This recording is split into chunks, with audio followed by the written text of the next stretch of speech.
বর্তমান বিশ্বের সবচেয়ে উঁচু ভবন হিসাবে পরিচিত দুবাইয়ের বুর্জ খলিফার উচ্চতা 828 মিটার। এই উচ্চতাকে খাটো করতে চলেছে সৌদি আরবের জেদ্দা টাওয়ার। বুর্জ খলিফাকে টপকে বিশ্বের সর্বোচ্চ উচ্চতার ভবন হতে চলেছে এই ভবনটি, যার উচ্চতা হবে 1000 মিটারেরও বেশি। এরই মধ্যে নির্মিত হয়েছে 80 তলার বেশি। বাকি অংশের কাজও এগিয়ে চলছে দ্রুত গতিতে।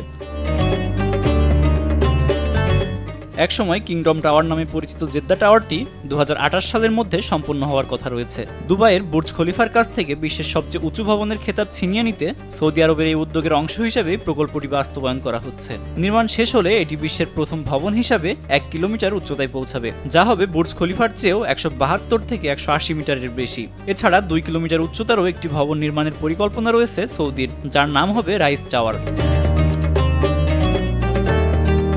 বিশ্বের সবচেয়ে উঁচু স্থাপনা হতে যাওয়া জেদ্দা টাওয়ার সৌদি আরবের ভিশন 2030-এর একটি গুরুত্বপূর্ণ অংশ। জেদ্দা ইকোনমিক সিটিতে অবস্থিত এই টাওয়ারটি 160 তলারও বেশি উঁচু হবে এবং বহুমুখী ব্যবহারের জন্য নির্মিত হচ্ছে। এতে থাকবে 4 সিজন হোটেল, বিলাসবহুল আবাসন, সার্ভিসড অ্যাপার্টমেন্ট এবং উচ্চমানের অফিস।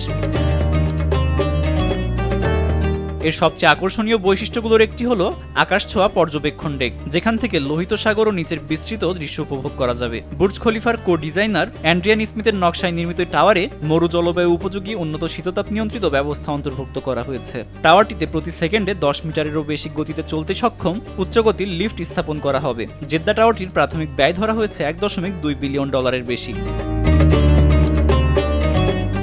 আব্দুল মালেক, RTV।